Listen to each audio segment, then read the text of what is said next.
Energy வந்து இன்னைக்கு ரொம்ப ஸ்ட்ராங்காக இருக்குது. Thank you for that. And yeah, first of all, I would like to congratulate and wish all the best to Vijay Satya and A. Venkatesh sir and team Amrish. அவர் தான் நிறைய நடிச்சிருக்காரு படத்தில். No actually நான் அம்ரிஷை வந்து எந்த சோஷியல் இவெண்ட்ஸ்லேயும் சினிமா இவெண்ட்ஸில் நான் பார்த்ததில்லை. நான் actually I have not seen him. Aunty எனக்கு நல்லா தெரியும். Aunty is very very very sweet.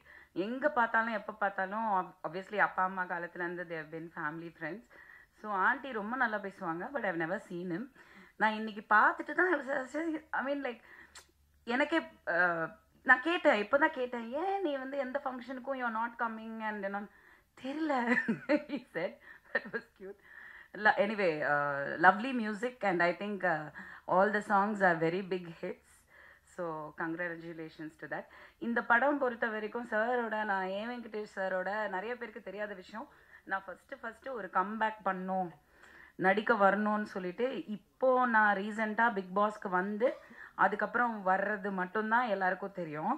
ஆனால் ஆக்சுவலி ஒரு 10 வருஷத்துக்கு முன்னாடி நான் ஃபஸ்ட்டு வந்து என்னோட பாப்பா ஜெயனிதா பிறந்ததுக்கப்புறம் எங்கள் அப்பாவோட சண்டை எல்லாம் நடந்தது. அப்போ தான் நான் ஃபேமஸான மீடியாவில் திரும்பி அந்த டைமில் வந்து நான் பயங்கரமாக இழைச்சேன். And I wanted to come back in films. I thought why not அப்படின்னு சொல்லிட்டு ஒரு ஐடியா இருந்தது. அப்போ வந்து ஏ வெங்கடேஷ் சார் தான் ஆக்சுவலி ஃபஸ்ட்டு வாய்ப்பு எனக்கு கொடுத்தாரு. சும்மா நச்சுன்னு இருக்குது, பிரிட்டோ சாரோட தயாரிப்பில் வந்து சும்மா நச்சுன்னு இருக்குன்ற படம் நகுலோட அந்த ஒரு படம் நான் பண்ணிவிட்டு again I just I took a back seat. I think that was அந்த நேரம் என்னோட டைம் இல்லை.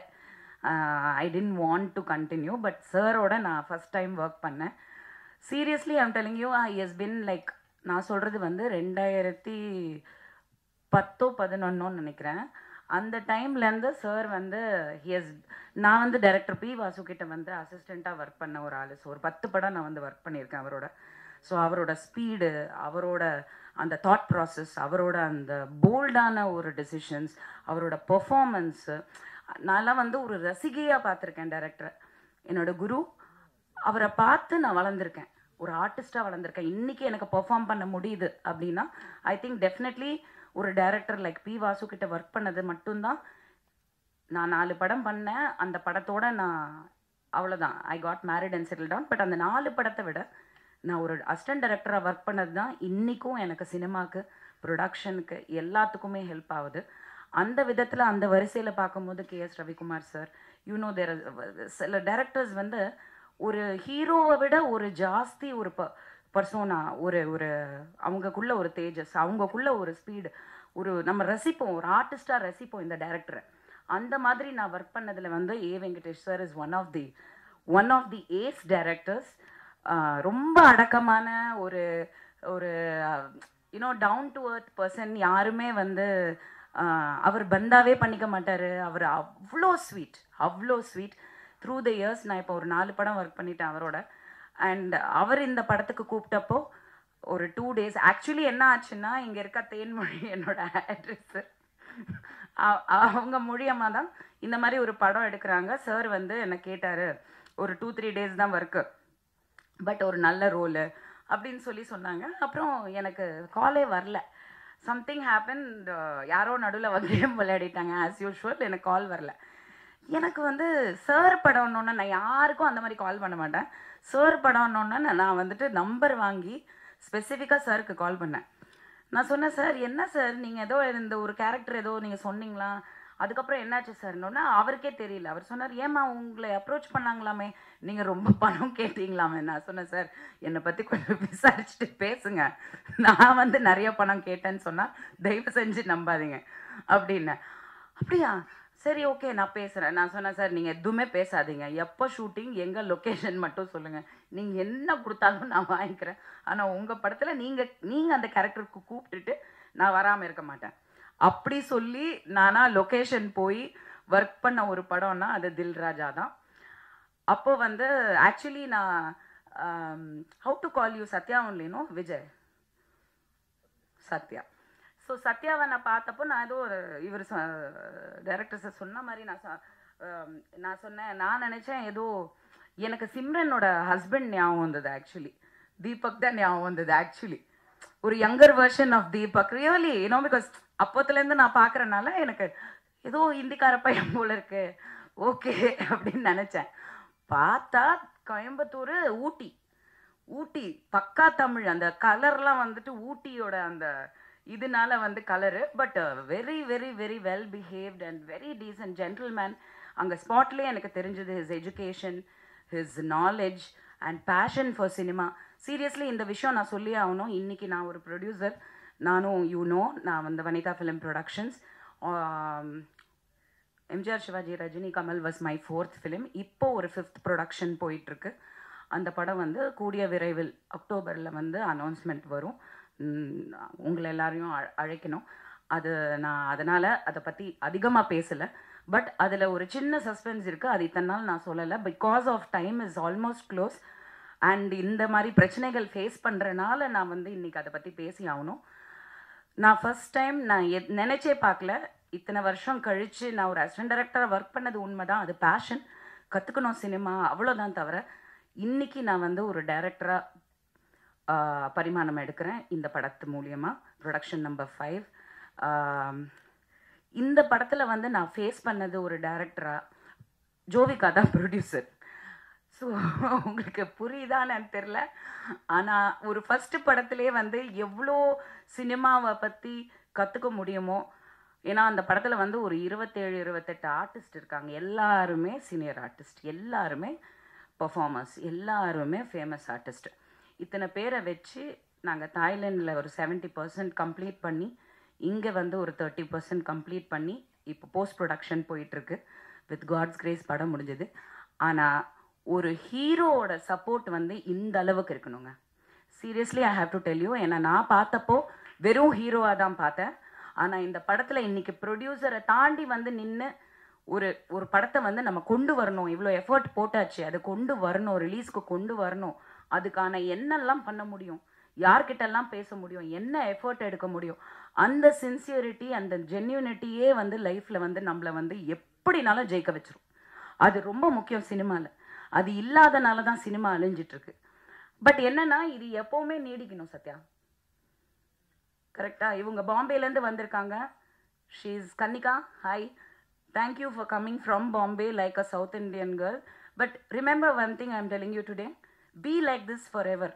நாளைக்கு உனக்கு மேபி பல கோடி ரூபாய் சம்பளம் கிடச்சி பெரிய ஹீரோயின் ஆகலாம். ஆனால் நீங்கள் இப்போ what ever you are, remain the same. ஏன்னா எல்லாம் ஆரம்பத்தில் நல்லா தான் இருக்காங்க. அதுக்கப்புறம் வந்து கோடி, 10 கோடி, 7 கோடி, 6 கோடி அந்த படத்தில் வர்ற மாதிரி டைலாக் தான்.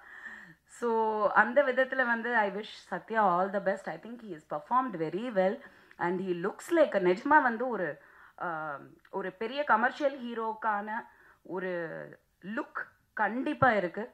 தமிழ் பையங்க சப்போர்ட் பண்ணுங்க. ஹிந்திக்கார பையன் கிடையாது.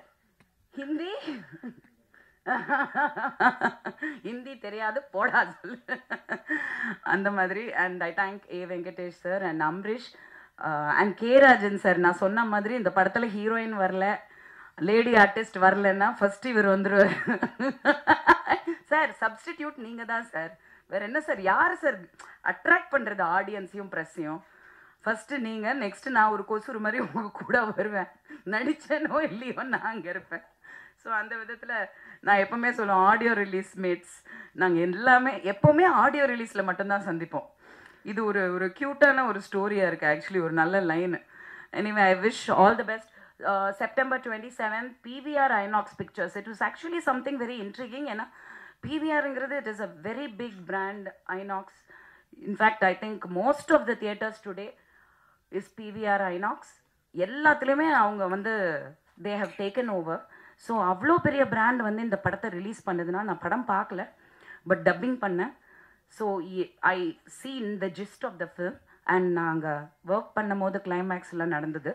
ஸோ அப்படி இருக்கும்போது இவ்வளோ பெரிய பிராண்ட் வந்து ஒரு படத்தை ரிலீஸ்க்கு கொண்டு வராங்க அவங்க தியேட்டர்ஸ்லனா, கண்டிப்பாக அதில் வந்து there is definitely stuff in it.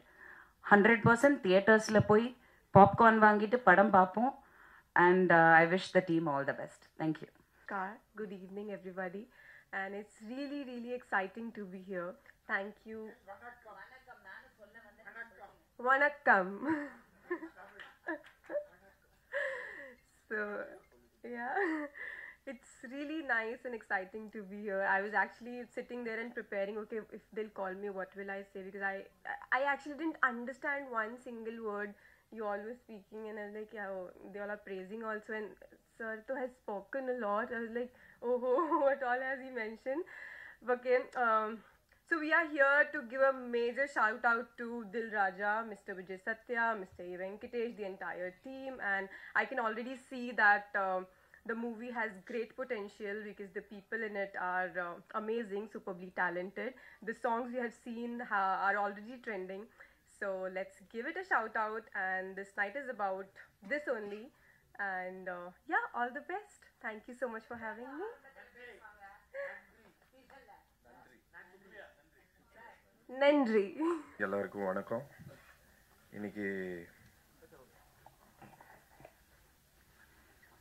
எல்லாருக்கும் நிறைய வேலை இருக்குது, எல்லோரும் ரொம்ப பிஸியாக இருக்கீங்க. அது எல்லாத்தையும் விட்டுட்டு உங்கள் டைமை கொஞ்சம் ஒதுக்கி நான் நடித்த படம் தில்ராஜாவுக்காக இன்னைக்கு எல்லோரும் இங்கே வந்ததுக்கு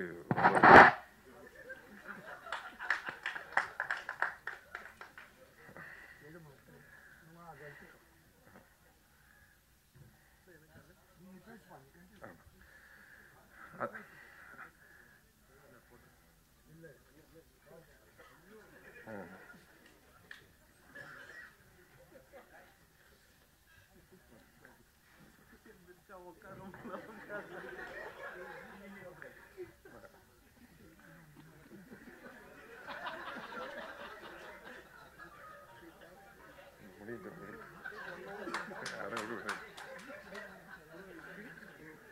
பேசிட்டு பாருங்க. கொடுங்க.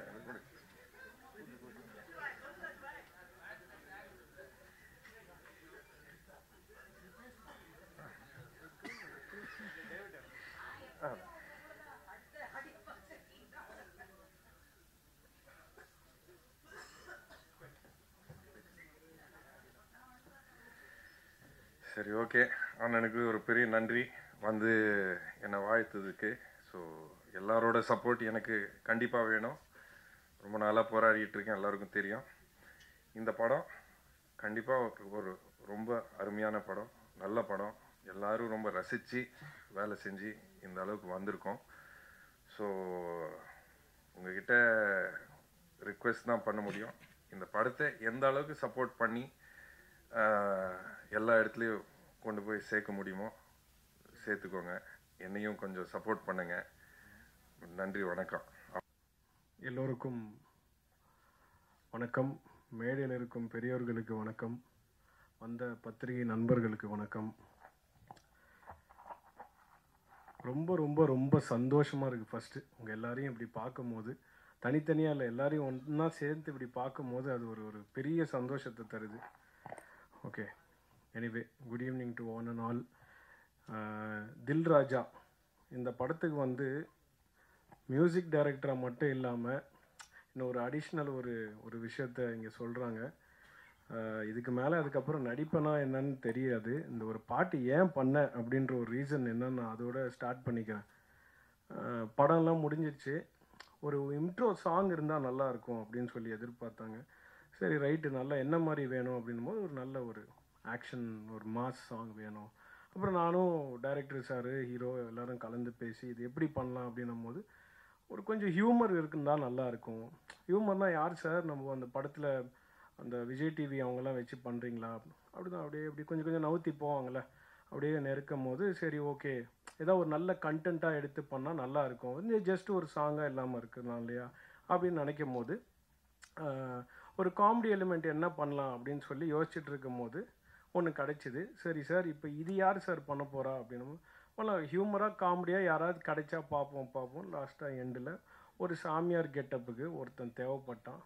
அப்புறம் தான் ஃபைனலாக தெரிஞ்சுது அந்த சாமியாரே நான் தான், அப்படி தான் இருக்க போகுதுன்றது ஃபைனலாக எனக்கு புரிஞ்சிடுச்சு. ஏன்னா நீங்கள் அப்புறம் சார் சொன்னார், வந்துருங்க காமெடி பண்ணுறதுக்கு ஆள் வேணும், யாரும் கிடைக்கல, நம்ம தான் இருந்தோம் ஃபைனலாக. அதில் என்ன ஒன்றுனா, இப்போ தான் பார்க்குறேன், நான் வனிதா மேடம் பக்கத்தில் உட்காந்து பார்த்துட்டு இருக்கும்போது அந்த ஹீரோயின் கூட அவ்வளோ எக்ஸ்போஸ் பண்ணல, நான் தான் பயங்கரமாக எல்லாம் காட்டி எல்லாருக்கும் சந்தோஷத்தை கொடுத்துருக்குறேன். அந்த பெருமை என்னை சேரும். Then coming back to Dil Raju, director A Venkatesh sir படங்கள்லாம் நான் பார்த்தது உண்டு. நான் விஜய் சாரோட பெரிய ஃபேன், இப்போ விஜய் சத்யா ஃபேனு, ஆனால் விஜய் சார் ஃபேன் நான். ஸோ வந்து சார் டைரெக்ஷனில் நான் என்றைக்காவது ஒரு நாள் மியூசிக் பண்ணுற மாட்டேனா அப்படின்லாம் தவம் இருந்திருக்கேன். இந்த படம் எனக்கு கரெக்டாக வாய்ப்பு அமைஞ்சிச்சு மியூசிக் பண்ணேன். அவரோட எவ்வளோ படங்கள் பண்ண டைரக்டர், எவ்வளோ சீனியர் டைரக்டர். இதில் என்னென்னா எங்கள் அம்மாவும் அவரோட டைரெக்ஷனில் ஒரு படம் பண்ணியிருக்காங்க, அதுவும் விஜய் சார் படம்னு இருக்கும்போது எனக்கு அது இன்னும் ரொம்ப ஒரு ஆர்வம். அவரோட மியூசிக்கில் எப்படி, அவரோட டைரெக்ஷனில் எப்படியாவது நம்ம ஒரு பாட்டு பண்ணிட மாட்டோமோ நினைக்கும் போது ஒரு ஃபுல் பெரிய படம் கிடச்சிது. அது ப்ரொடியூசருக்கும் விஜய் சத்யா சாருக்கு I thank this moment. Thank you bro. Then coming back to hero, இவர் என்னோட நல்ல ஃப்ரெண்ட். ஃபஸ்ட்டு எல்லாரு கூடயும் நல்லா பழகுவார். இப்போ நீங்கள் பார்க்குறீங்களா, இந்த தோற்றம் வந்து எப்படி இருக்கணும்னா, ஒரு எக்ஸ்பென்சிவ் காரில் வந்துட்டு நிறைய ஃபோன்ஸ் வச்சுட்டு ஜாலியாக, இந்த மாதிரி ஜாலியாக இருந்தால் என்ன, பணம் போட ஆள் இருக்குதுன்னு வச்சுக்கோங்களேன், ஜாலியாக சுற்றலாம். அந்த மாதிரிலாம் இல்லை. தான் உடலை வந்து நல்லா வற்புறுத்தி ஒரு 6 பேக்கு 24 பேக்கு எவ்வளோ பேக் தெரியாது இப்போ இருக்குது, இவ்வளோ பேக்கை ரெடி பண்ணி மக்களுக்கு என்டர்டெய்னராக இருக்கணும். ஹீரோவாக நான் கேட்டேன், என்ன bro you want to become, இந்த கேஜிஎஃப்லலாம் வருமே அந்த மாதிரி ஒன்று ஆகணுமா? இல்லை bro, I want to become a nice entertainer to the ஆடியன்ஸ்னாரு. அது இந்த நேரத்தில் உங்கள் எல்லாரையும் வந்து தாழ்மையாக கேட்டுக்கிறேன், அவருக்கு உங்கள் சப்போர்ட்டை கொடுத்து அந்த லிஸ்ட்டில் அவர் அமிச்சிங்கன்னா அவர் இன்னும் உங்களுக்கு இன்னும் பெட்டர்மெண்ட்டு கொடுக்கறதுக்கு கண்டிப்பாக இஸ் த ரைட் பர்சன். நான் இந்த மேடையை எடுத்துக்கிறேன் சொல்கிறதுக்கு. அவருக்குள்ளே நிறைய வழிகள் இருக்குங்க. இப்படி ஸ்டைலாக உட்காந்துருக்கிறது ஓகே, பட் அதெல்லாம் நான் கேட்டேன். இந்த படம் பண்ணுறதுக்கு எனக்கும் ஒரு ரீசன் இருக்கும். சரி, ஒரு பைப்லைனில் ஒரு பெரிய படங்கள் பண்ணிகிட்டு இருக்கும்போது அப்படியே போயிடணும்னு சொல்லி நிறைய பேர் அட்வைஸ் பண்ணுவாங்க. ஆனால் ஒரு நல்ல படத்தில் நம்ம இருக்கோம், அது பெரிய படம் சின்ன படம்னு இல்லை, நல்ல படத்தில் இருக்கும் போது அது ஆட்டோமேட்டிக்காக அவங்க யார் அப்படின்னு சொல்லி தெரியும். அதுவும் எனக்கு ஒரு இவ்வளோ வருஷத்துக்கு அப்புறம் இந்த மேடையில் ஒரு கிட்டத்தட்ட 2010 நினைக்கிறேன் அம்மா வந்து ஒரு படத்தில் லான்ச் பண்ணாங்க, அதாவது ஹீரோவாக. அதுக்கப்புறம் நினச்சிட்டேன், இனிமேல் இந்த ஃப்ரேம் முன்னாடி வரவே கூடாது. அப்பா எவ்வளோ ஒரு ஸ்ட்ரெஸ்ஸு, எவ்வளோ ஒரு ஸ்ட்ரெயின். நம்ம பேக்லேயே இருந்து ஜாலியாக ஏசியில் ஜாலியாக மியூசிக் பண்ணிவிட்டு இருக்கலாம். கே ராஜன் சார் டைரக்ட் பண்ணி நான் அந்த படத்துக்கு மியூசிக் பண்ணியிருக்கேன்னா அப்போ பார்த்துவேன் எவ்வளோ கம்ஃபர்ட்டாக நான் இருந்திருப்பேன்னு. அவரோட பாடல் வரிகளில் கூட நான் மியூசிக் கம்போஸ் பண்ணியிருக்கேன். அவர் எப்பேற்பட்ட ஆள் உங்கள் எல்லாருக்கும் தெரியும்ல. ஏன்னா அது வந்து மை கப் ஆஃப் டீ. நான் வந்து ஸ்டுடியோவில் ஒருத்தரை கன்வின்ஸ் பண்ணி பாட்டை பண்ணி அது வெளியே வரும்போது I have that confidence. But camera முன்னாடி இத்தனை பேர் அங்கே ஷூட்டிங்கில் இருப்பாங்க, நம்ம அதை வந்து உள்வாங்கி அதை வந்து ஒரு என்ன சொல்கிறது, ஒரு கடவுளாக பார்த்து பண்ணுறாங்கன்னும் போது இவங்க எல்லாருக்கும் ஒரு ஹேட்ஸ் ஆஃப். அதில் வந்து ஒரு மாற்றமே கிடையாது. இவ்வளோ பெரிய படங்கள் 27th வரும்போது நான் கூட கொஞ்சம், எனக்கு எல்லாருக்கும் இருக்கிற பயம் எனக்கும் இருக்கும். ஏன்னா என் ஃப்ரெண்ட்ஸுக்கெல்லாம் நான் வேறு சோஷியல் மீடியா அவ்வளோ இல்லை, வாட்ஸ்அப் ஸ்டேட்டஸில் வைக்கும்போது என்ன 27th இவ்வளோ படங்கள் வருதா, அது மத்தியில் எப்படி இது அப்படின்னு சொல்லும்போது கண்டிப்பாக அவரோட கான்ஃபிடென்ஸ் ஒன்று இருக்குது. நல்ல படம்னு அவர் நம்புகிறாரு. அந்த நம்பிக்கையை நீங்கள்லாம் நிஜமாக்குவீங்க நான் நம்புகிறேன். ஏன்னா நான் ரீரெக்கார்டிங் பண்ணும்போது நான் பார்த்தேன், படத்தில் ஒரு அவர்ஷனோ ஏன்டா இந்த படத்துக்கு போகிறோம் அப்படின்னு இருக்காது. ஓகே, ஒரு நல்ல படம் பார்த்தோம், ஆஹா ஓஹோ பிளாக் பஸ்டர் பந்து பார் இந்த பாடத்தை, அப்படிலாம் எதுவுமே சொல்கிறதுக்கு இல்லை. காமன் மேன் டிஃபிகல்ட்டிஸ் என்ன, ஒரு ஃபேமிலி மேனில் இருக்கிற டிஃபிகல்ட்டிஸ் என்ன தான் படம். ஸோ அந்த மாதிரி படங்கள் கண்டிப்பாக மக்கள் மத்தியில் போகும்ன்றது எனக்கு மிகப்பெரிய நம்பிக்கை இருக்குது. பெரிய படங்கள் பண்ணுறதோட நடுவில் இந்த மாதிரி ஒரு குட்டி படம் போய் வெற்றி ஆகும்போது இல்லை, ப்ரொமோஷனே தேவைப்படல, மவுத் டாக்கே. நேற்று என் ஃப்ரெண்ட்ஸ்லாம் ஒரு படம் இதை பார்த்தியா, அந்த படம் மென்ஷன் பண்ணல நான், ஏன்னா அங்கே இந்த படத்தோட ப்ரொமோஷன் ஆகிடும். அதை போய் பார்த்தியா, அந்த படத்தை பார்த்தியா, எல்லாரும் சொல்கிறாங்க மவுத் டாக்காக இருக்குது. அப்போ போய் நம்ம பார்க்கும்போது நிஜமாக நல்லா இருக்குது. முகங்கள் விடுங்க, ஆனால் அந்த ஹார்ட் ஒர்க். ஸோ அந்த கண்டிப்பாக இந்த படம் ஒரு நல்ல இடத்துக்கு போகுன்றதை நம்புகிறேன். அந்த நம்பிக்கையை உங்களோட எல்லாரையும் ஷேர் பண்ணிக்கிறேன். யாருக்காவது இந்த பாட்டு பிடிக்காமல் இருந்தால் மன்னிச்சுக்கோங்க, வேறு வழி இல்லை, வேறு சாமிஜி யாரும் அந்த டைமில் கிடைக்கல, அந்த டைமில் அந்த கரெக்டாக அமைஞ்சுது. என்னை யூஸ் பண்ணிக்கிட்டாங்க, நானும் அதுக்கு போயிட்டேன். So thank you so much. இதுக்கப்புறம் திருப்பி சாமி ரோல்ஸ்லாம் பண்ண மாட்டேன், அவ்வளோதான். இந்த விஜய் சத்யா ப்ரோக்காக இந்த இது பண்ணேன். Bro, you have way to go and you will 100% succeed in this industry because I know the pains. You got this for you to understand what I'm talking to him, because so far I know you didn't understand anything. So please give your support to him. And next movie, I think you're the heroine. I don't know whether I am the music director or not. I'll take your number when I'm going down. That's why I made you to sit there. You did not sit next to me. You wanted to sit next to our hero Vijay Satya. That is his power. புரிஞ்சிச்சா? இன்னொரு வாட்டி சொல்லவா? சரி, அடுத்த படத்தில் நம்ம இருக்கமோ இல்லையோ, அந்தம்மா அந்த சைடு உட்காருமா, நம்ம பேசலாம்னு நினச்சேன். அது நேராக என்னை மொக்க பண்ணிட்டு நீங்கள் வேணால் ஈவென்ட் பண்ணி இங்கே வந்து உட்காந்துச்சு. ஐ டிரான்ஸ்லேட் லேட்டர். அது என்னென்னா, கரெக்டான ஹீரோயின், கரெக்டாக அவங்களுக்கு என்ன பண்ணணும்னு தெரியுது. அதனால் அடுத்த படம் அவங்க கண்டிப்பாக இந்த மேடையிலே எடுத்துக்கிறேன். Shall shine 100%. மாற்றம் கிடையாது. ஸோ ப்ரோ, அடுத்த படத்தை பற்றி நிறைய எனக்கு சொல்லுங்கள். ஏன்னா இவர் ப்ரொடக்ஷனில் எப்போவுமே சாப்பாடுக்கு எந்த குறையும் இருக்காது. அதே டைமில் யாருக்காவது எந்த பேமெண்ட்டாக இருந்தாலும் உடனே வந்துடும் இவர் இருந்தார்னா. அந்த விஷயத்தையும் சொல்லிடுறேன். ஏன்னா யாரும் கஷ்டத்தில் படம் பண்ணக்கூடாதுன்னு நினைக்கிற ஒரு ஆள். ஸோ அந்த மாதிரி ஆட்களை வளர்த்திங்கன்னா இன்னும் நிறைய பேர் அவர் கதை வந்து சொல்லுங்கள். நல்ல கதைகள் கேட்டுட்ருக்காப்புல, நல்ல படம் பண்ணுறான். அடுத்த டைரக்டர் யாருங்க? அடுத்த படம் சாருக்கு புக் ஆனட்டார். இங்கே எங்கேயோ இருக்கீங்களா? சார் சொல்லுவார். ஓகே, அவருக்கும் இந்த நேரத்தில் நான் வாழ்த்துக்களை சொல்லிக்கிறேன். சார், இவர் எல்லாமே பண்ணக்கூடிய வாய்ப்பு இவருக்கு கொடுங்க சார். ஏன்னா எதை வேணால் பண்ணக்கூடிய விஷயங்கள் அவருக்கு இருக்குது. I'll go take it to the next level. என்ன போட்டியாக இருந்தாலும் போடுறதுக்கு ரெடி. ஏன்னா இவர் மேலே இவருக்கு நம்பிக்கை இருக்குது. நானும் இவரை நம்புகிறேன், நீங்களும் நம்புவீங்கன்றது நினைக்கிறேன். Thank you so much for this opportunity sir. நம்ம 27th அப்புறம் நிறைய பேச வேண்டியது இருக்குது. உங்கள் எல்லாரையும் சந்திக்கிறேன். Thank you sir. Thank you so much sir. Sorry sir. Thirumalai அண்ணன், நீங்கள் இப்போ ஓப்பனிங்னால நான் மறந்துட்டேன் நிறைய பேர். நீங்கள் கொஞ்சம் பேசினாலும் அதில் உண்மை இருக்கும். அது கொஞ்சம் நிறையா தான் பேசுனீங்க, பட் இருந்தாலும் அதில் தெளிவு இருக்குன்னு. ராஜன் சார், ரொம்ப நேரம் எடுத்துக்காதீங்க, பசிக்குது சார். நீங்கள் உங்களோட ஆசீர்வாதம், உங்களோட ஃபேனாக கேட்குறேன். ஆனால் பசிக்குது சார். ஒன்று. மூணாவது விஷயம், ரொம்ப கலையாக இல்லை, நாங்கள் மட்டும்தான் அப்படின்னு நினச்சிட்டு இருந்தோம். ஹாலில் நானே, சத்யா ப்ரோ, இவங்கெல்லாம் உட்காந்துருந்தோம். அப்புறம் அவங்க எப்பவுமே இப்படி அமைதியாக இருக்காங்க. இவங்கெல்லாம் உட்காந்துருக்கும் போது ஹிந்திக்கார சார் கோட்லாம் போட்டு உட்காந்துருந்தும் போது இப்படியே சைலண்ட்டாக இருந்துச்சு. அவ்வளோதானா? அப்படியே யாருமே இல்லையே, ஹீரோயின்ஸும் யாரும் இல்லை. ஏன்னா ஃபஸ்ட்டு ஆடியோ லான்ச் நடக்கும்போது ஷெரீன்லாம் இருந்தாங்க, நல்லா பேசினேன். யாரும் இல்லையோ உட்காந்து. நம்மளுக்கு என்ன செட்டுக்கு வர முடியாதுல்ல, இப்படிலாம் பார்த்து பேசினா தான் உண்டு. பார்த்தே இருக்கும்போது டக்குன்னு ஒரு அலை சவுண்டு, பயங்கரமாக ஏதோ வண்டி கிராஷ் ஆன மாதிரி பிரச்சனைலாம் ஓடுற சவுண்டு. அப்போ தெரியும் வனிதா மேடம் என்ட்ரி ஆகிட்டாங்க. அதனால் ஸோ தேங்க்ஸ். இந்த மேடைக்கு வந்து I take this opportunity and to say this movie is going to be a good entertainer. And sir, thanks for choosing me sir. என்னோடய கனவு வந்து ஒரு கனவு நினைவாயிடுச்சு சார். சார், நீங்கள் இப்போ உங்களை விட்டு வர பயமாக இருக்குது சார். நீங்கள் கொண்டனால எவ்வளோ நேரம் எனக்கு தெரியும் சார். இவ்வளோ அழகாக தமிழில் தான் பேசணுன்ற எங்களோட சார் ராஜன் சார் என்ன பாட்டு எழுதியிருந்தார் தெரியுமா? ஊத்து மச்சான் ஊத்து, நீ ஓவராக தான் ஊத்து, ஏத்து மச்சான் ஏத்து, நீ ஏடா கூடமா ஏத்து அப்படின்னு சொல்லி ஒரு தத்துவ பாடலை. ஏன்னா இப்படியும் எழுதுவாருன்னு சொல்லிட்டு சும்மா வந்துட்டு இல்லை, நீங்கள் நல்லா இருக்க வேண்டும், 4 பேர் மதிக்க வேணாம். யார் இதெல்லாம் கேட்கறதுக்கு ரெடியாக இருக்குது சார்? நானே தூங்கிடுவேன். எனக்கும் சொன்னார், அப்படியா உனக்கு என்ன மாதிரி வேணும், அவுத்துடு ஏற்றுடு இது மாதிரி வேணுமா? இல்லை சார், இந்த மாதிரி யூத்தாக கேட்கணுன்னு நான் மிரண்டுட்டேன். ஊத்து மச்சான் ஊத்து, நீ ஓவராக தான் ஊத்துனாரு. நான் மிரண்டேன் சார். அந்த பாட்டு கண்டிப்பாக ஒரு நாள் வெளியே வந்து பெரிய தத்துவ பாடலாக வரணும்னு எல்லாம் வல்ல இறைவனை வேண்டிக்கிறேன். நன்றி சார். Thank you sir.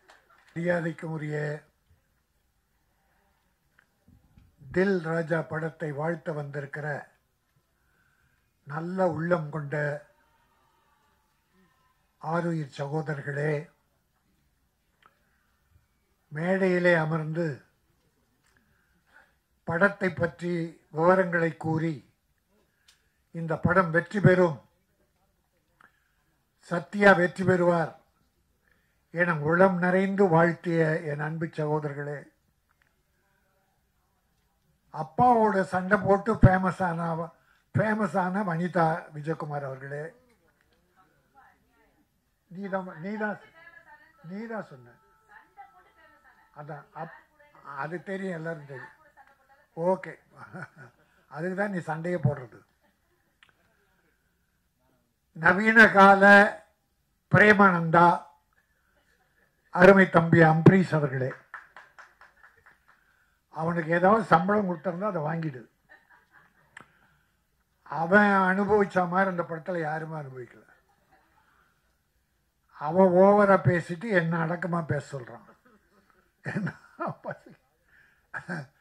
என் பிள்ளைகளில் ஒருவன் அவன், திறமை மிக்கவன். அவனுக்கு இன்னும் ஒரு பெரிய காலம் இருக்கிறது.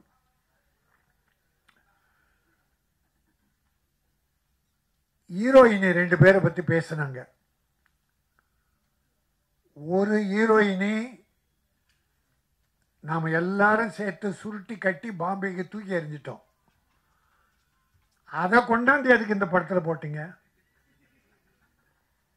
ஏற்கனவே பூட்ட கேஸ் அது. அதை இந்த படத்தில் போட்டு அது கூப்பிட்டா வரல, அப்புறம் ஃபோன் எடுக்கலன்னா அது வராதது தான் உங்களுக்கு வெற்றி. இன்னும் அது சுமந்தாவோ சமந்தாவோ, யார் அது? சம்யுக்தா. 2 பேரையும் தமிழ் படத்தா யாரும் போடக்கூடாது. நடித்த படத்துக்கே வரலன்னா இன்னொரு படத்தில் நடிக்க கூப்பிடலாமா? மானமுள்ள தமிழன் படம் எடுத்தால், மரியாதை மிக்க தமிழன் படம் எடுத்தால் இந்த 2 பேரை போடவே கூடாது. நான் பார்த்துக்கிறேன். என் சங்கத்தை நான் இப்படி பயன்படுத்த விரும்பல. எல்லாரையும் வளர்த்து விட தான் நான் பாடுறேன். ஆனால் என் ப்ரொடியூசரை, என் விநியோகஸ்தர்களை கெடுக்க நினைப்பவர்கள், வேதனைப்படுத்துபவர்கள் யாரும் வளரக்கூடாது. இதோ ஒரு வடநாட்டு பெண், இந்தி பெண் அடுத்த படத்தில் நடிக்கப் போகிறார். ஆனால் அவர் அன்பு அழைப்பு ஏற்று, என்ன அம்மன்? கனிகாமன். கனிகா மான். மானை போல மிக அழகிய மகள். You are beautiful. அந்த பொண்ணுக்கு முதல்ல நான் தான் வணக்கம், நன்றி என்ற 2 வார்த்தை சொல்லியிருக்கேன். 2மே தமிழனின் உயிர் வார்த்தைகள். வர்றவங்களுக்கு மரியாதை செலுத்தி வணக்கம், செய்த உதவிகளுக்கு நன்றி சொல்லி கடைசியில் நன்றி. இந்த 2 வார்த்தை நான் முதல்ல சொன்னதுக்கு தான் காரணம். நீ வரும்போது வணக்கத்தோடு தமிழகம் வா. ப்ரொடியூசர்களுக்கு நம்பிக்கையோடு நடந்து கொள். அவர்களால் உயர், அவர்களுக்கு நன்றியோடு இரு. இதற்காக வணக்கம், நன்றி அந்த மானுக்கு சொல்லி கொடுத்தேன். ட்ரெய்லர், பியூட்டிஃபுல் ட்ரெய்லர், அற்புதமாக இருந்தது. வெங்கடேஷ் ஒரு கமர்ஷியல் டைரக்டர். அவர் 32 நாளில் இந்த படத்தை முடிச்சிருக்காரு. வாழ்த்துக்கள் வெங்கடேஷ். ப்ரொடியூசர், சின்ன ப்ரொடியூசருக்கெல்லாம் இப்படிப்பட்ட இயக்குனர் வேண்டும். தயாரிப்பாளரின் மனவேதனை புரிந்தவன் இயக்குனர். ப்ரொடியூசரும் வளருவான், இயக்குனரும் வளரும். இவங்க 2 பேரும் கஷ்டத்தை உணர்ந்த நடிகனும் வளருவான். ஆகவே இந்த படம் எனக்கு மிகப்பெரிய திருப்தி, மிகப்பெரிய மகிழ்ச்சி. இது வெற்றி பெறும். இது தில்லு ராஜா இல்ல, வெல்லும் ராஜா. இந்த படம் வெல்லும், வெற்றி பெறும்.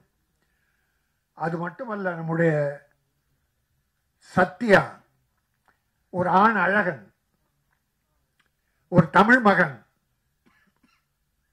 ஊட்டியிலே பிறந்த, குழுகுழு வாசத்தில் பிறந்த ஒரு அருமையான மனம் படைத்தவன்.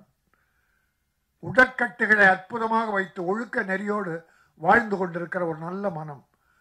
அவனுடைய ஃபேமிலி, அப்பா ராணுவ அதிகாரி. இந்த தேசத்துக்காக தன்னை தியாகம் செய்து கொள்கிற அந்த அர்ப்பணிப்பு தன்மை உள்ள ஒரு அற்புதமான அப்பாவுக்கு பிறந்தவன். நல்ல குடும்பம், அற்புதமான குடும்பம். ஒரு கவர்மெண்ட் ஆஃபீஸ்னா லஞ்சம் வாங்கியிருப்பான்னு, மிலிட்டரியில் யார் லஞ்சம் வாங்க முடியும்? ஆக லஞ்ச ஊழலற்ற கரைபடியாத கரங்களுக்கு சொந்தக்காரரான அவருடைய இராணுவ அதிகாரி, அவர் தந்தை பெற்றவன். இவனும் தியாக உள்ளத்தோடு இந்த படம் வெற்றி பெறும். நீ வளருவாய். உன் பின்னால் பல தயாரிப்பாளர் வருவார்கள். தயாரிப்பாளருக்கு மரியாதை கொடுத்து நடந்து கொள். எல்லாரும் எம்ஜிஆர் போல வரணும், எம்ஜிஆர் போல வரணுங்கிறான். எடுத்த உடனே எம்ஜிஆர் போல சீஃப் மினிஸ்டர் ஆயிடணுன்றான். எம்ஜிஆர் எடுத்த உடனே சீஃப் மினிஸ்டர் ஆனாரா? அவர் வாழ்க்கை வரலாறு எந்த நடிக்கனாலும் தெரியுமா? அவர் பட்ட கஷ்டம் தெரியுமா?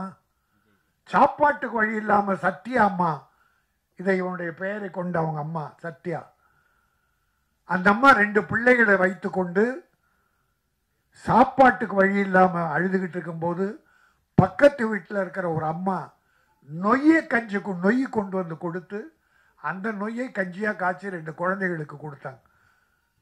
அப்படியெல்லாம் பிள்ளைகளை வளர்த்ததால் தான் எம்ஜிஆர் ஏழைகள் மீது இரக்கம் கொண்டார். நாம் பட்ட பட்டினி யாரும் படக்கூடாது என்றார். அவர் எடுத்த உடனே சீஃப் மினிஸ்டர் விரும்பலை. இப்போ பல பேர் பிள்ளைகளை நீ டாக்டராக வரணும், நீ வக்கீலாக வரணும், இன்ஜினியராக வரணும், டேய் மனுஷனாக வரணும்னு முதல்ல கற்றுக் கொடுறா. டாக்டர்லாம் வரட்டும் அப்புறம். அதை போல நடிகனே நீ சீஃப் மினிஸ்டராக வரணும்னு நினைக்கிறது எம்ஜிஆரை பார்த்து. அவர் ஆரம்ப காலத்தை பட்ட கஷ்டத்தை யாராவது பட்டிருக்கிறீர்களா? அவர் எத்தனை ப்ரொடியூசரை கைதூக்கி விட்டார் தெரியுமா உங்களுக்கு? எத்தனை ஏழைகளை, எத்தனை தாய்மார்களை அள்ளி கொடுத்தார் தெரியுமா? அது தெரிஞ்சுக்காம உடனே வாங்க அரசியலுக்கு வாங்க, நான் இல்லைன்னு சொல்ல, அதில் நான் குறை சொல்லலை, அதை யாரையும் குறை சொல்லலை, அந்த உரிமை எல்லாருக்கும் உண்டு. ஆனால் எம்ஜிஆர் பேர் சொல்லிட்டு வராத, நீயாவா? ஏன்னா எம்ஜிஆர்னா அதில் ஒரு 25% நல்லது பண்ணியிருக்கணும், ஏழைகளை காப்பாற்றிருக்கணும். அவ்வளோ சேர்த்தாரு, அவ்வளோ அள்ளி கொடுத்தாரு. மிஞ்சி இருந்ததை யாருக்கிட்ட கொடுத்தார்? அந்த ராமாவரம் தோட்டம் காது கேளாரோர் வாய் பேசாதோருக்கு, அந்த ஜானகி அம்மாள் காலேஜ் எல்லாரும் ஏழை கொடுத்தாரு. ஒரு காசு எடுத்துட்டு போற. அதனால் அந்த உள்ளத்தில் கொஞ்சம் நான் ஏன் இதை சொல்லுகிறேன் என்றால், சத்யா நீ எதிர்காலம் உனக்கு நன்றாக இருக்கிறது. எம்ஜிஆர் பார்த்தீங்கன்னா அப்படி இருந்தால் கூட அந்த சிரிப்பு சிந்திக்கிட்டே இருக்கும், சிரிப்பு சிந்திக்கிட்டே இருக்கும். சும்மா அப்படி சிரிச்சுக்கிட்டே இருக்க அவர். எந்த ஃபோட்டோ பாருங்கள், நான் நேரில் பார்த்துருக்கேன் அவர்கிட்ட. சிரிக்க மாட்டார், ஆனால் சிரிச்சுக்கிட்டே இருப்பார். அதில் எனக்கு ஒரு 25% எனக்கு தெரியுது. சத்யாவுடைய சாடை கொஞ்சம் இருந்தால் போதும், அதை வளர்த்துக்கோ. ஒரு 2 நீ சிரிச்சாவே கோபம் வருது. ஒன்றுமில்லை, உனக்கு வாழ்க்கை இருக்கிறது, வெற்றி இருக்கிறது. வெற்றி வந்தால் எம்ஜிஆரை போல வா, இல்லைன்னா வராத போ. ஏழைகளுக்கு உதவி செய். நீ 50 லட்சம் வாங்கினா 20 லட்சம் ஏழை செலவு. ஆனால் அந்த 20 லட்சம் திருப்பி உனக்கு வரும். அந்த ஏழை கொடுப்பான், உன் படம் பார்ப்பான். இவன் எந்த ஹீரோவுக்கு தெரியல, அது கொண்டு போய் அடிக்கி உள்ள வச்சிடறான் ரூம்ல. அதில் கொஞ்சம் ஏழை கொடுத்தேன்னு வச்சுங்க, அந்த ஏழைங்க எல்லா ஏழைக்கும் சொல்லி படம் பார்க்க வைப்பாங்க. உன் வசூல் ஏறும். இன்னைக்கு 200 கோடி 100 300 கோடி வாங்குறவங்கெல்லாம் எப்படி வளர்ந்தாங்க? ஆனால் கொடுத்தது குறைவு, மக்களை வந்து எடுத்தது அதிகம். நான் ஒன்று நினச்சேன், சத்தியமா என்ன தாய், எனக்கு தெய்வம் முதல்ல என் தாய் தான். அந்த தாய் மீது சத்தியமாக சொல்கிறேன். வரும்போது இப்போது விஜய் ஒரு தலைவர் ஆகிட்டார், கட்சி போகிறார், இன்னும் ஒரு படம் தான் நடிப்பேன்றார். சரி, அது அவர் இஷ்டம். நான் பல பேட்டியில் சொல்லியிருக்கேன், வருஷத்துக்கு ஒரு படமாவது விஜய் நடிக்கணும், இல்லைன்னா மக்கள் மறந்துடுவாங்க. தலைவர் என்பது வேறு, நடிகர் என்பது வேறு. அந்த அக்கறையில் அவர் ஒரு படம் நடிக்கணும்னு இப்போவும் வேண்டுகோளை வைக்கிறேன். அந்த விஜய் இடம் காலியானால், எல்லாம் சொன்னாங்களே எம்ஜிஆர் இல்லை, ஜெயலலிதா இல்லை, வெற்றிடம்னு. இந்த மு.க. ஸ்டாலின் தளபதி வந்தார், வெற்றிடத்தை நிரப்பிட்டார். இந்த பக்கம் எடப்பாடி நிரப்பிட்டார். அதனால இடம் வெற்றிடம் என்பதே இல்லை. விஜய்க்கு பிறகு ஏன் இந்த சத்யா வரக்கூடாது? என்னமோ தெரியல, சத்தியமாக எங்கள் அம்மா சாட்சியா நான் நினச்சிக்கிட்டு வந்தேன். எங்கள் அம்மா, நான் அதுக்கு தான் எங்கள் அம்மாவை தவிர எனக்கு தெய்வம் கிடையாது. அந்த சத்தியத்தை அம்மா மேலே சத்தியமாக சொல்கிறேன். கடைசியில் பார்த்தா அது விஜய் சத்யான்னு போட்டிருக்கான். இங்கே வந்து பார்த்தா விஜய் அதில் இணைச்சிருக்கு. விஜய் என்பது வெற்றி. அந்த தம்பியும் பாவம் அவங்க அப்பா தயவில் கஷ்டப்பட்டு முன்னேறி வந்தது, நல்லா வந்தது, வாழ்ந்தது. இப்போ கட்சியாக இருக்குது. அது மக்கள் பார்த்து முடிவு பண்ணட்டும். நல்லது பண்ணால் ஏற்றுக்க போகிறாங்க, இல்லைன்னா ஒதுக்க போகிறாங்க. நீ மக்கள் மனதில் வாழ வேண்டும். பணம் ஒரு முக்கியமல்ல, மக்களுடைய மனதிலே இடம்பெறு. பணத்தின் மீது படுக்காதே, மக்கள் இதயத்தில் இரு. அந்த மக்கள் உன்னை தூக்கி விடுவார்கள். அதுதான் எம்ஜிஆர் செய்த. எல்லாமே பண்ண முடியாது எம்ஜிஆர் மாதிரி யாரும் பண்ண முடியாது. ஒரு 25% நிற்பா, இந்த மக்கள் உன்னை மறக்கவே மாட்டார்கள். நீ பெரிய ஹீரோ, எல்லாம் இருக்கு. உனக்கு பாடி லாங்குவேஜ், அழகு, உடற்கட்டு. எம்ஜிஆர் ஒரு தடவை நான் ஒரு கட்சியில் சேர்ந்தேன். அப்போது என் கூட 4 பாக்ஸருங்க வந்தாங்க, வண்ணாரப்பேட்டை பாக்ஸர்ஸ். நான் ஒரு பாக்ஸரை உயிரின்பன், அவன் பேர். எம்ஜிஆர், ஐயா இவன் பாக்ஸரையா அப்படின்னு அப்படியே விட்டு நின்னார். நின்று டப்புன்னு அவன் தோளை இப்படி தட்டினார்.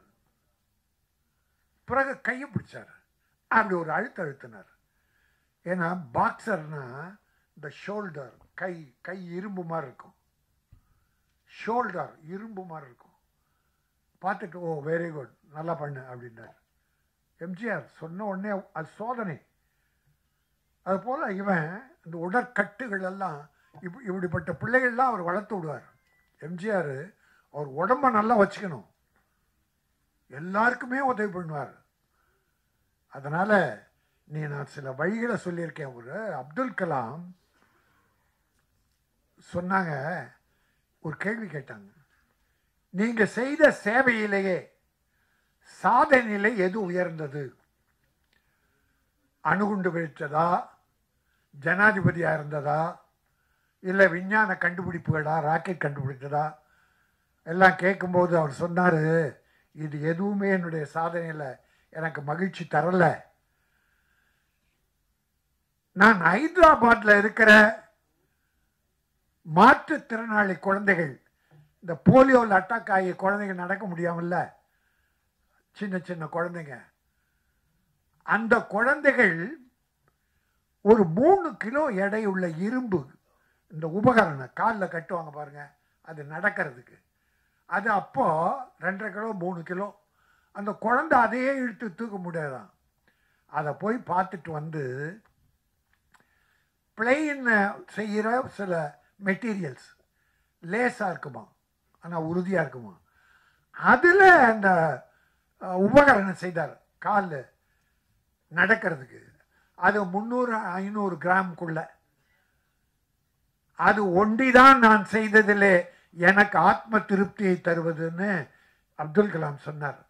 அனைத்து பத்திரிகை அன்பர்களுக்கும் மற்றும் ஊடக நண்பர்களுக்கும் என்னுடைய பணிவான மாலை வணக்கம். First of all I give thank to Kannika. ஏன்னா இந்த படத்துடைய எல்லாருமே சொல்லிட்டாங்க, ஹீரோயினை நடிச்சிட்டு இருக்க செரீன், அப்புறம் சம்யுக்தா, அது ஒரு செகண்ட் ஹீரோயின் மாதிரி படத்தில் ஒரு முக்கியமான லீட் ரோல். அவங்க 2 பேரும் வரலை. பல முறை ஃபோனில் சத்யா வந்து போராடினார், என்கிட்ட சொன்னார், நானும் பேசி பார்த்தேன். அங்கே படப்பிடிப்பு இங்கே படப்பிடிப்புன்னாங்க. புரிஞ்சுக்குவோம் நம்மளாம். இப்போ சினிமாவில் வந்து உங்கள் எல்லாத்துக்குமே தெரியும், ஒரு விஷயத்தை எப்படி அழகாக நாசுக்காக அவாய்ட் பண்ணுவாங்க, என்னென்ன ரீசன் சொல்லுவாங்கன்னு தெரியும். அது இந்த படத்துலையும் அஃப்கோர்ஸ் நடந்துச்சு. என்ன கூட சத்யாவும் வனிதாவும் சேர்ந்துட்டு இந்த மாதிரி நீங்கள் படம் பண்ண ஹீரோக்களை கூப்பிடுங்க, நீங்கள் படம் பண்ண ஹீரோக்களை கூப்பிடுங்கன்னாங்க. நான் சொன்னேன், இல்லை எனக்கு தெரியும் அவங்களாம் வரமாட்டாங்க, கூப்பிடுறது வேஸ்ட்டு அப்படின்னே நான் சொன்னேன். இல்லை கூப்பிடுங்க, நீங்கள் இவ்வளோ படங்கள் இவ்வளோ ஹீரோக்களை வச்சு பண்ணியிருக்கீங்க, பண்ணுங்க அப்படின்றப்போ எனக்கு மைண்டில் ஒன்று தோணுச்சு. நான் ஒரு ஹீரோவை இதே மாதிரி, இப்போ சத்யா எப்படி ஒரு அப்கமிங் ஹீரோவாக இருக்கார். சொல்ல மாட்டேன், சத்யா வந்து இது ஃபஸ்ட்டு படம் கிடையாது. அவர் இதுக்கு முன்னாடி ஒரு 4-5 படங்களில் பண்ணியிருக்காரு. குறிப்பாக சொல்லப்போனால் நெல், மகாராஜன், இப்போ வந்த மகாராஜா இல்லை, அப்போ வந்த மகாராஜன் போன்ற படங்கள்லாம் பண்ணியிருக்காரு. அப்படி அப்கமிங்கில் இருக்கிற ஹீரோவாக இருக்கிறாரு. நாம் ஒரு இப்படி தானே ஒரு அப்கமிங் ஹீரோக்கு படங்கள் 2 படங்கள் பண்ணி அவர் வந்து சினிமாவில் அவருக்கு ஒரு ஒரு ஒரு கம்பேக் மாதிரி கொடுத்தோம் அப்படின்ற மாதிரி. சும்மாருங்க, அப்படின்லாம் நாங்கள் வந்து கூப்பிட்டோம், யாரும் வரலன்னு வச்சுக்கோங்க. ஓகே, இப்போ வந்துட்டு என்னென்னா இந்த படம் வந்து என்னென்னா, நான் வந்து எனக்கு வந்து சத்யா ஃபோன் பண்ணார் ஒரு நாள், சார் உங்களை மீட் பண்ணணும் அப்படின்னாரு. நான் போன உடனே எனக்கு வந்து ஒரு கதையை சொன்னார். அந்த கதையை அப்படியே அவர் ஃபுல்லாக சொல்லி முடிச்சுட்டு கதை எப்படி சார் இருக்குன்னு கேட்டார். நான் உண்மையிலேயே அவர் கதை சொல்லி ஒப்பீனியன் கேட்க கூப்பிட்றாருன்னு நினச்சேன். ஏன்னா நிறைய என்னுடைய சினிமா நண்பர்கள் வந்து கூப்பிட்டு கதை சொல்லி ஒப்பீனியன் கேட்பாங்க. எனக்கு என்ன கதையை பற்றி என்ன தோணுதோ அதை இமீடியட்டாக நான் வந்து ரிஃப்ளெக்ட் பண்ணிட்டு வந்துடுவேன். எனக்கு இந்த இடம் இப்படி தோணுது, நல்லா இருக்குது, நல்லா இல்லை சுமாராக இருக்குது, இது இப்படி பண்ணால் பெட்டராக இருக்கும், என்னுடைய சஜஷன்ஸ் கொடுத்து வந்துடுவேன். அப்படி தான் அவர் கூப்பிட்றாருன்னு நினச்சி நான் வந்து கதையை ஃபுல்லாக கேட்டு முடிச்சுட்டு நல்லா இருக்குங்க, சூப்பராக இருக்குது, அங்கங்கே கொஞ்சம் கமர்ஷியல் இன்க்ரீடியன்ஸ் உள்ளே போட்டாச்சுன்னா கரெக்ட் பக்காவாக வரும் அப்படின்னு ஒன்று. சார் இந்த கதையை நீங்கள் தான் டைரக்ட் பண்ணணும் அப்படின்னாரு. எனக்கு ரொம்ப ஷாக்கிங்காக இருந்துச்சு. ஏன்னா நான் வந்து அந்த கதையை கேட்குறப்போ ஒரு ஆடியன்ஸாக தான் கேட்டிருக்கேன், அது நம்மளே டைரக்ட். எனக்கு இவங்க சொன்ன அந்த கதை வந்து எனக்கு ஒரு புது களம். எனக்கு கமர்ஷியலாக அந்த கதையில் இருந்தால் கூட 2 கேரக்டர் தான் ஃபஸ்ட் ஃபுல்லாக ட்ராவல் ஆகுது, வேறு கேரக்டர்ஸ் ஃபஸ்ட் ஆஃபில் கிடையாது. ஃபுல்லாக ஒரு பரபரன்னு ஒரு ஆக்ஷன் 10 நிமிஷத்தில் ஆரம்பித்து அப்புறம் இன்டர்வல் வரைக்கும் அந்த ஆக்ஷன் போகுது. இது டிஃப்ரெண்ட்டாக இருக்க அப்படின்ட்டு நான் அவர்கிட்ட உடனே கேட்டது, இந்த கதைக்கு என்ன எதுக்கு நீங்கள் டைரக்டராக செலக்ட் பண்ணீங்க அப்படின்னு. அவர் சொன்னார், இல்லை சார், இதை வந்து ஒரு பரபரன்னு ஒரு ப்ரெசன்டேஷன் வேணும், அதுக்காக தான் உங்களை கூப்பிட்றேன் அப்படின்னு. ஓ, அப்போ தான் நான் நினச்சேன், ஓ நம்ம பரபரன்னு பண்ணுறோம் போல இருக்குது அப்படின்ட்டு சரின்னு சொல்லி ஒத்துக்கிட்டு இந்த படத்தை பண்ணால். உண்மையிலே இந்த படம் வந்து ரொம்ப ஒரு குறுகிய கால தயாரிப்பில் முடிக்கப்பட்ட படம். கதையோட லைன் என்ன அப்படின்ற போது அந்த லாக் லைன் சொல்லுவாங்க. அது வந்து என்னென்னா, வாழ்க்கையில் எவ்வளோ பெரிய பிரச்சனை வந்தாலும் நம்ம வந்து சோர்ந்து போகிறதுல வந்து எந்த விதத்துலையும் யூஸ் இல்லை. அதில் வந்து நம்ம ரொம்ப சாமர்த்தியத்தையும் சாணக்கியத்தனத்தையும் யூஸ் பண்ணி ஜெயிக்கணும். அதுதான் இந்த படத்தில் இந்த ஹீரோ பண்ணுவார். அதற்கு அவர் வந்து ஒரு பெரிய ஹீரோவுடைய மேற்கோள்கள், அதாவது அவர் படங்களில் சொன்ன கொட்டேஷன்லாம் யூஸ் பண்ணுவார். யூஸ் பண்ணி பண்ணுற மாதிரியான ஒரு வித்தியாசமான கதை இது. அவங்க பண்ணி வச்சுருந்தவங்க கேட்டவொன்னே எனக்கு ரொம்ப இம்ப்ரெஸ் ஆச்சு. இந்த கதையை பண்ணலான்னு டிசைட் பண்ணி பண்ணும்போது அந்த லாக் லைன் வந்து இப்போ தான் அந்த ஹோஸ்ட் சொன்ன மாதிரி அவங்க வந்து ரஜினி சார் இப்போ மேடையில் பேசுகிறப்போ, அட நம்ம கதை லாக்லைன் இதானே அப்படின்ற மாதிரி நமக்கு சந்தோஷமாக இருந்துச்சு. இந்த படத்தில் வந்து ஷெரீன் வரலை, ஆனால் படத்தில் அவங்களுக்கு ரொம்ப முக்கியமான ஒரு ரோலு. அப்புறம் யாராவது சம்யுக்தா வரல, அவங்களுக்கும் படத்தில் ஒரு முக்கியமான நீங்கள் பார்த்துருப்பீங்க ட்ரெய்லரில், ஒரு நல்ல ஒரு இம்பார்ட்டண்டான ரோலு. அஃப்கோர்ஸ் வனிதா சத்தம் போட்டாங்கல்ல, நான் கிளம்புறேன், ட்ரெய்லரில் என் ஷாட் இல்லை என்ன அப்படி இப்படின்னு கேட்டாங்க இல்லையா. ஆக்சுவலாக நான் பர்பஸாக வனிதா ஷாட் போடலை இந்த படத்தில். ஏன் இந்த ட்ரெய்லரில் வேண்டான்னு, வேறு யாரும் இல்லை, நான் தான் காரணம், வனிதா மேடம். நான் எதுக்கு வேண்டான்னு சொன்னேன்னா, இந்த படத்தில் அவங்க பண்ணியிருக்க கேரக்டர் வந்து ரொம்ப ஒரு இந்த கேரக்டர் என்ன பண்ண போகுது அப்படின்னு ஒரு கியூரியாசிட்டி கிளப்பிக்கிட்டே இருக்கும் படத்தில். முக்கியமான இடத்துல அது ஒரு முக்கியமான விஷயத்த கோட்டை விட்டுருவாங்க. அதுலேருந்து தான் படம் கிளைமாக்ஸ் டேக் ஆஃப் ஆகும். இந்த கேரக்டர் தெரிய வேண்டாம் படத்தில், இவங்க இருக்காங்கன்னே தெரிய வேண்டாம் அப்படின்னு சொன்னோம். இன்ஃபேக்ட் சொல்லப்போனால் நான் அந்த ஆடியோ ஃபங்க்ஷனுக்கு ஹீரோயின்ஸ் 2 பேர் வந்திருந்தாங்கன்னா வனிதா கூப்பிட்ருக்கே மாட்டேன். இந்த படத்தில் அவங்க இல்லைன்ற மாதிரியே வச்சுக்கணும் தான் நினச்சிக்கிட்டு இருந்தேன். பட் அன்ஃபார்ச்சுனேட்லி கூப்பிட வேண்டிய சூழல் வந்துச்சு, ஏன்னா வேறு ஆர்டிஸ்ட் இல்லைன்னு. அப்புறம் வந்து இவர் நெக்ஸ்ட் படம் ஹெர்குலஸ்னு படம் பண்ணுறாரு. அந்த படத்தில் வந்து புக்காக இருக்கிற ஹீரோயின் வந்து கன்னிகாமன். அந்த காலத்தில் ஜீனத்தம்மன் சொல்லுவோம்ல, அதுதான் கன்னிகாமன். அப்போ வந்து அவங்க வந்து ஃபங்க்ஷனுக்கு வந்தது எனக்கு ரொம்ப தேங்க்ஸ், ரொம்ப சந்தோஷம். தேங்க்யூ கன்னிகா.